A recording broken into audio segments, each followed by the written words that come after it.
साया का खेल। अलका और उसका परिवार एक छोटे से गांव में रहता था। यह गांव बहुत सुंदर था, लेकिन यहाँ एक अजीब सी बात थी।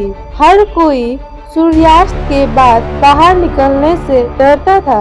कहते थे कि गांव में एक साया भटकता है जो रात के अंधेरे में लोगों को अपनी गिरफ्त में ले लेता है। अलका एक निडर लड़की थी। उसे इन बातों पर जरा भी विश्वास नहीं था।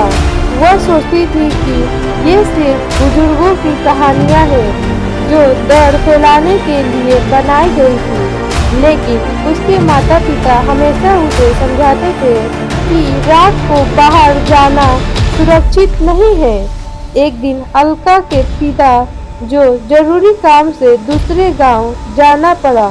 माँ ने अलका को घर में रहने की हिदायत दी, लेकिन अलका की सहेली रानी की तबीयत बहुत खराब थी और वह उससे मिलने जाना चाहती थी। रात का समय हो चुका था, लेकिन अलका ने सोचा कि कुछ देर के लिए जाने में कोई हानि नहीं होगी। वह चुपचाप घर से निकल पड़ी। गांव की गलियां सुनसान थी, हल्की ठंडी हवा चल रही थी और हर दिशा में अजीब सा सन्नाटा पसरा था। अलका धीरे धीरे रानी के घर की ओर बढ़ने लगी। जैसे ही वह गांव के पुराने कुएं के पास पहुंची, उसे लगा कि कोई उसका पीछा कर रहा है। उसने मुड़कर देखा, लेकिन वहां कोई नहीं था। अचानक उसे अपने पीछे परछाई सी हिलती हुई दिखी। अलका का दिल जोरों से धड़कने लगा। कौन है वहाँ? उसने हिम्मत करके पूछा, लेकिन कोई उत्तर नहीं मिला। तभी एक ठंडी हवा का झोंका आया और उसके कानों में एक धीमी फुसफुसाहटी गूंजी। तुम यहाँ क्या कर रही हो? अलका को लगा कि उसकी रीढ़ की हड्डी में झुरझुरी दौड़ गई हो। उसने तेजी से रानी के घर की ओर भागना शुरू किया, लेकिन जैसे ही उसने कदम बढ़ाया, उसके सामने एक धुंधला सा साया प्रकट हो गया। वह किसी परछाई जैसा था, पर उसकी आंखें गहरे लाल रंग की थी। मैं बस अपनी सहेली से मिलने जा रही थी, अलका ने कांपते हुए कहा।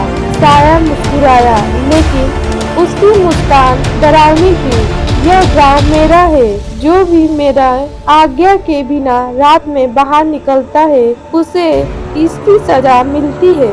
अलका ने साहस जुटाया और कहा, तुम कौन हो और क्यों इस गांव को डराते हो? साया का स्वर भारी थी। कई साल पहले मैं भी इस गांव का एक निवासी था, लेकिन गांव वालों ने मुझे चुड़ैल समझकर मार डाला। अब मैं बदला लेने के लिए यहाँ भटकता हूँ। अलका को सहानुभूति महसूस हुई। अगर तुम्हारे साथ अन्याय हुआ था तो हमें उसका हल निकालना चाहिए, लेकिन डर फैलाकर नहीं। साया को कुछ पल के लिए चुप हो गया।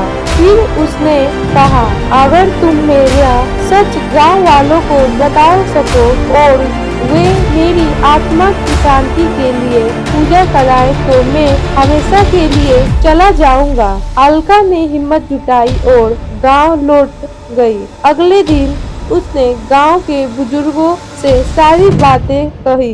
पहले तो कोई मानने को तैयार नहीं था, लेकिन जब उसने उन्हें उस स्थान पर ले जाकर साया से मिलवाया तो सभी को विश्वास हो गया। गांव वालों ने मिलकर साया की आत्मा की शांति के लिए पूजा करवाई। उस दिन के बाद गांव में फिर कभी कोई डरावनी परछाई नहीं दिखी। अलका ने अपने साहस से न केवल गांव वालों को भय से मुक्त किया, बल्कि एक भटकती हुई आत्मा को भी शांति दिलाई।